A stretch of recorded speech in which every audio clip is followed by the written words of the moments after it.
Hello, welcome back to Oracle DBA tutorial. In this tutorial, we are going to discuss about introduction to Oracle's memory structure. So this is essentially the abstract picture of Oracle server that we have discussed in our last couple of videos. That a Oracle database server consists of three things. One is a physical processes, the second one is memory structure, third one is file system.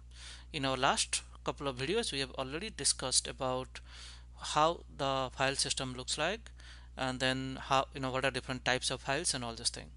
And in the next couple of videos, we are going to focus mostly on the memory structure, like how what are different things that this memory structure contain, and how to manage this memory, and then how to tune this memory so that we can make our database run faster and perform better.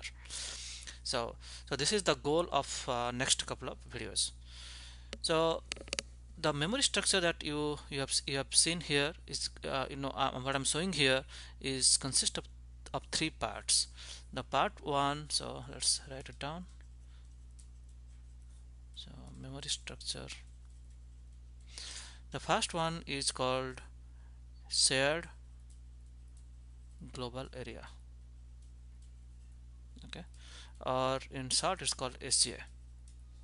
And the next one is called process global area, or in short is called PGA. And the third one is called user global area, or it's in short it's called UGA. Okay, so the shared global area is a big chunk of memory segment,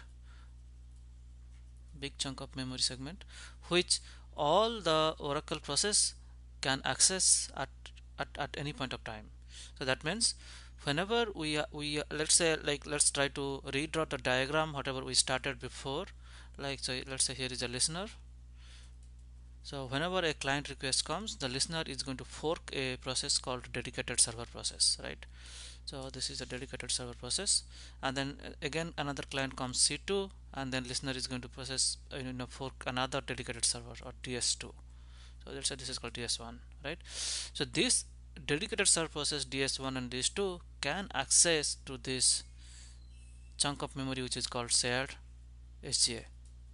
Okay, so this one can access and this one can access and so on. And also the database background processes like pmon, smon, they also access to this SGA at certain point of time to do certain things.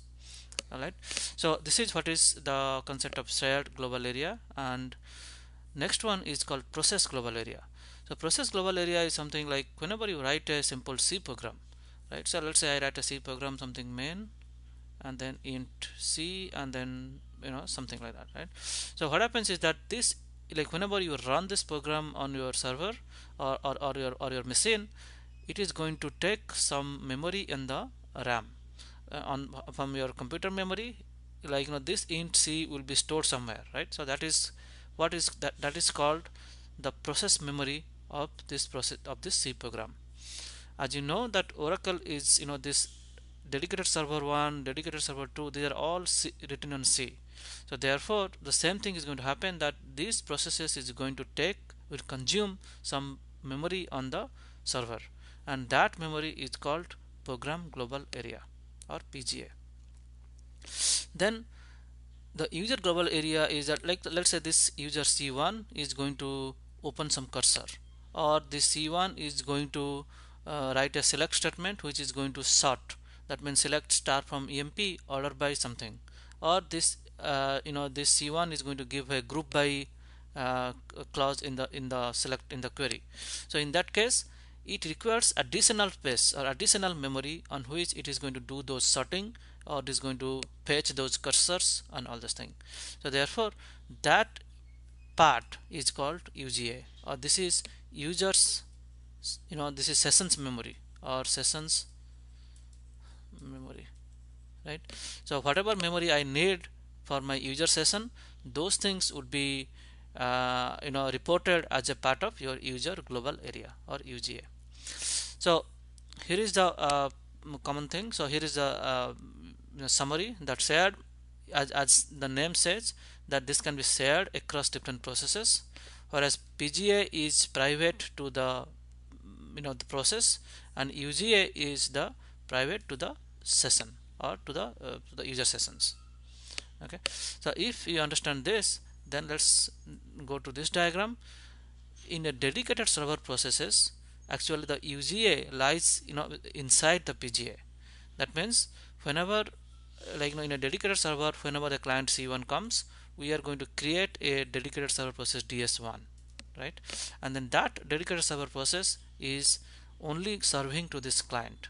So in that case, what we are going to do, we combined the process stack space is taken by this DS1 process plus the user's requirement. If this C1 is going to do some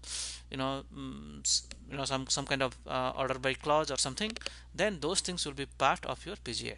So essentially what you do, UGA is a part of your PGA in case of a dedicated server mode. And then here is another client C2, and that C2 has a dedicated server DS2, and we are showing the process PGA for that DS2 process. And SGA is going to contain all those different things. We are going to explain in detail in the next couple of videos about all the shared pool, DB buffer cache, and all this thing. However, in case of a shared server mode, this UGA, instead of lying in PGA, is going to be the part of the SGA, because as you see, in a shared server mode, we shared across different clients, we shared some information like the request queue and response queue and all those things. So those things, since those things are shared, then what Oracle reports is that that time the memory of the UGA is reported as the part of your SGA.